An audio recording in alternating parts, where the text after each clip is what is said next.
अस्सलाम वालेकुम। मैं हूं आपका दोस्त आपका भाई तौफीक रहमान और आप देख रहे हैं टी आर मोटो व्लॉग्स। तो कैसे आप लोगों का स्वागत है मेरा अनदर न्यू व्लॉग्स पे। तो आज का जो टॉपिक है वो है मेरा जो जीडी है इसका मतलब साउंड जो है इसका साउंड मतलब इधर पे तो इसका अंदर पे लगा हुआ था डीबी किलर, इसलिए साउंड इतना प्योर नहीं आया था।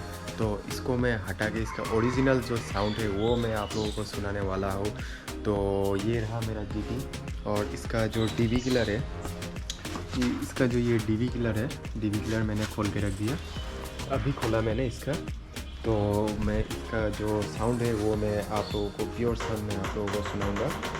और इसके साथ ये रॉयल एनफील्ड क्लासिक 350 है, ये मेरा पापा का है। तो ये हमेशा घर पर ही रहता है, इसको मैं ज़्यादातर चलाता भी नहीं हूँ इतना, और जब भी चलाता हूँ मार्केट से घर ऐसा मतलब आना जाना रहता है, उससे ज़्यादा मैं नहीं चलाता हूँ।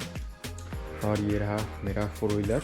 तो इसका मैं डीबी किलर खोल दिया हूँ और इसका जो मेन मतलब एग्जॉस्ट नोट है वो आप लोगों को सुनाने वाला हूँ मैं। तो ठीक है, फ़िलहाल आप लोग ये जो साउंड, अगर साउंड का फील लेना चाहते हो तो आप ज़रूर हेडफोन लगाइए, ईयरफोन यूज़ कीजिए। तो ये ईयरफोन यूज़ करने से मतलब साउंड जो है वो बेटर क्वालिटी में आप लोगों को सुनाई देगा।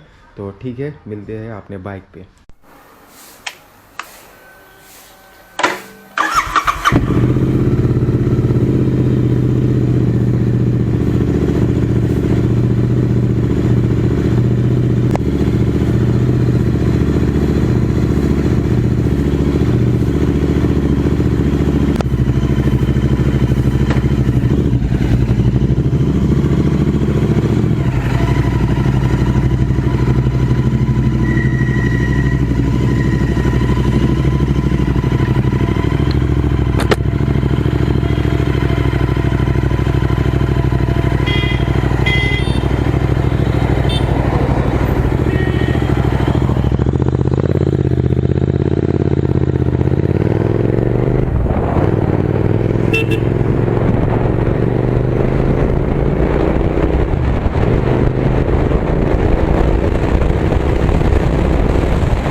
of the